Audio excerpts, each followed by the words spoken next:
Peut-on encore bâtir une filière photovoltaïque en France? C'est en tout cas l'ambition de MPO Énergie. Et c'est une aventure hors du commun, un vrai feuilleton industriel.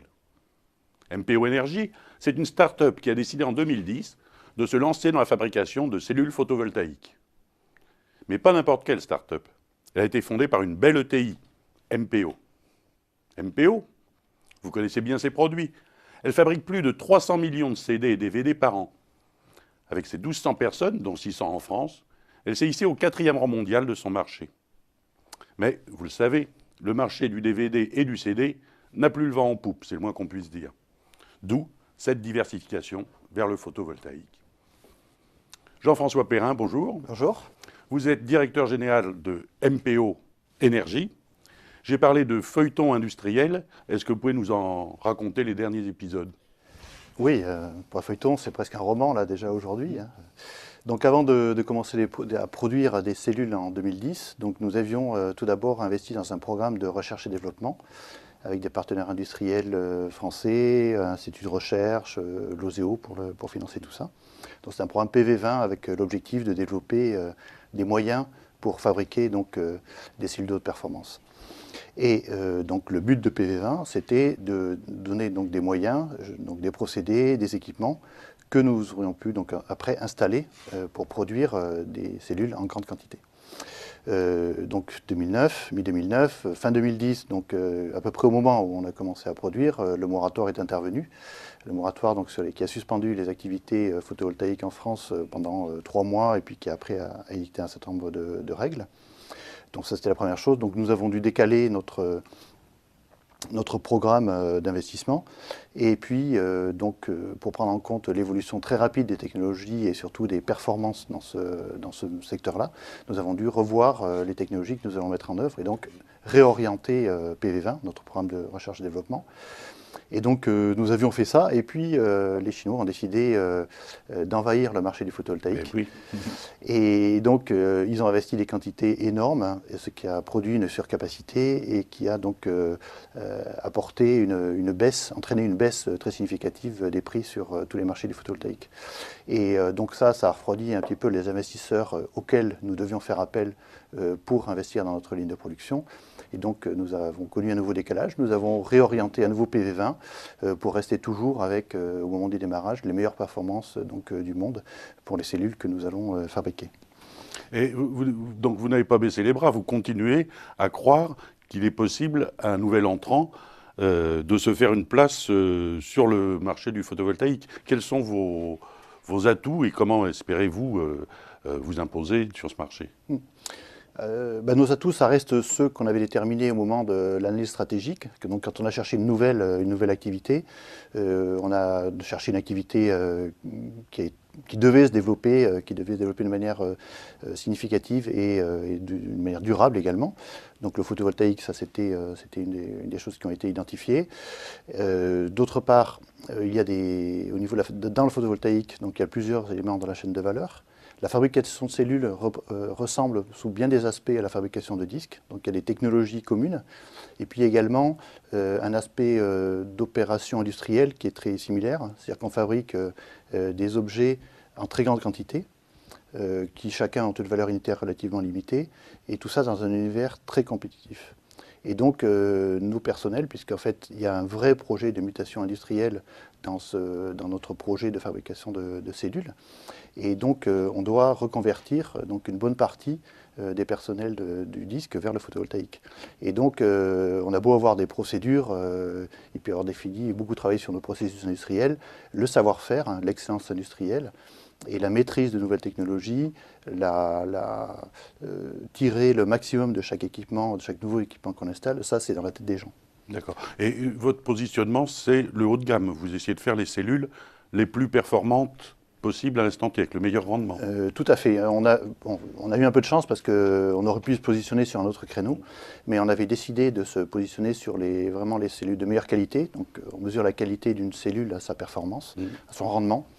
Et donc, dès le début, on était parti là-dessus. Et à l'époque, quand on a pris cette décision, on ne savait pas tout ce qui allait se passer, le moratoire en France et puis la surcapacité mondiale. Aujourd'hui, il faut savoir qu'il y a à peu près une capacité double de la quantité installée, enfin, du marché, en fait, du marché, au niveau mondial. Donc il y a vraiment un très très fort déséquilibre. Et dans une situation pareille, il faut être sur le haut de gamme, parce que ceux qui sont en milieu de gamme ou voire en bas de gamme, c'est encore pire, eux, ils n'arrivent pas du tout à vendre.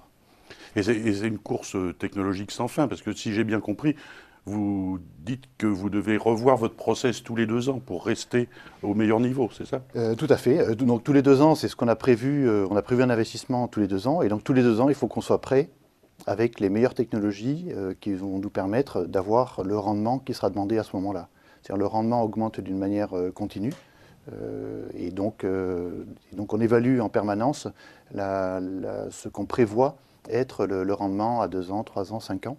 Et donc on actionne, on l'accélère ou on ralentit ou on laisse de côté un peu tout les projets de recherche et développement sur les différentes briques technologiques qui composent la ligne de production.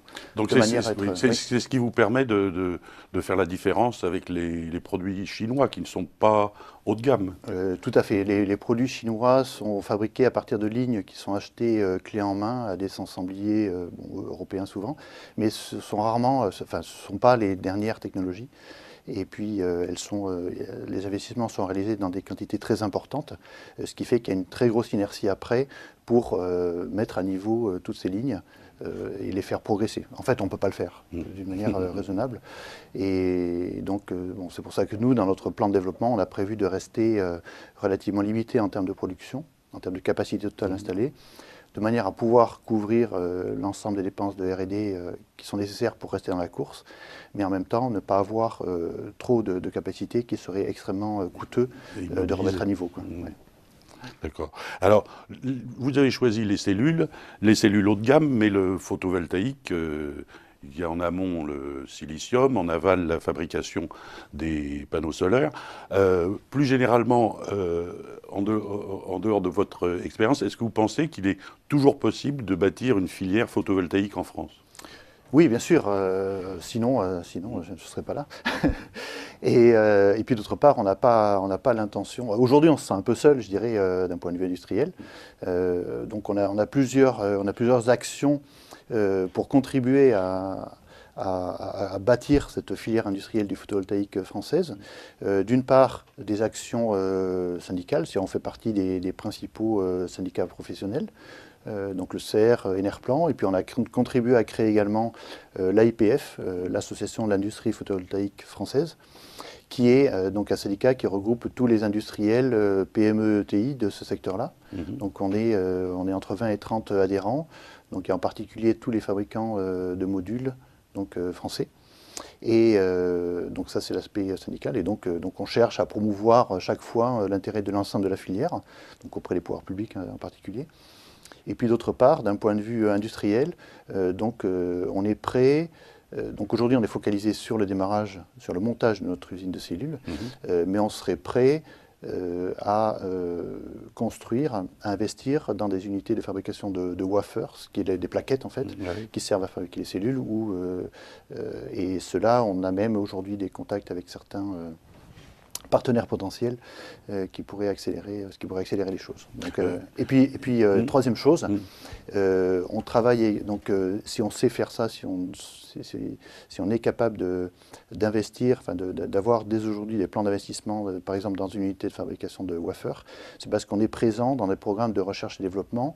Donc pas uniquement PV20, c'est le cœur de notre activité de R&D, mais on est également présent dans d'autres projets de R&D qui travaillent par exemple sur les wafers ou sur d'autres sujets ou sur des équipements particulièrement innovants à moyen terme. Donc on n'est pas que focalisé sur le métier donc, de la cellule. Oui. Et comment est-ce que vous avez financé tout ça? Finalement, c'est une entreprise familiale, MPO. C'est MPO qui a financé la majorité des investissements, parce que ça devrait même être assez lourd. Oui. Alors là, aujourd'hui, on a une ligne pilote d'une capacité donc de 35 MW, ce qui est relativement petit. Donc, qui nous permet, d'une part, de commencer à transférer des personnels de l'activité disque vers l'activité photovoltaïque, et puis d'autre part, de commencer à acquérir quelques clients et à familiariser autoriser nos clients à travailler avec nos cellules. Et ça a été financé par la première levée de fonds, donc qui a eu lieu fin 2010, quelques jours avant le moratoire. Donc on peut facilement se rappeler la date comme ça. Et donc nous avons le groupe MPO donc, a accueilli au capital de MPO Énergie le fonds d'investissement Demeter Partners, donc à hauteur de 15%. Donc ça, c'était la première étape. Et cette première levée de fonds est celle qui a permis donc, de démarrer l'activité industrielle, de poursuivre les activités de recherche-développement. Et aujourd'hui, donc, nous sommes en cours en train de travailler à la deuxième levée de fonds, qui va permettre de financer l'investissement dans une ligne complète, en fait, 2 lignes de 2 fois 70 MW complètes, donc du wafer à la cellule, toujours en Mayenne. D'accord. Et on a parlé de filière photovoltaïque française. Est-ce qu'il y a aujourd'hui une volonté des pouvoirs publics de créer cette filière? Et s'il y a une volonté, qu'est-ce que, selon vous, ils pourraient faire pour favoriser le développement? Alors, on a effectivement noté, on est aussi actif dans le cadre de notre syndicat et donc on rencontre assez souvent les ministères concernés, donc surtout le MRP et l'énergie, hein, c'est ceux qui nous suivent de plus près. Et donc on a noté des décisions prises, je dirais, qui vont tout à fait dans le bon sens.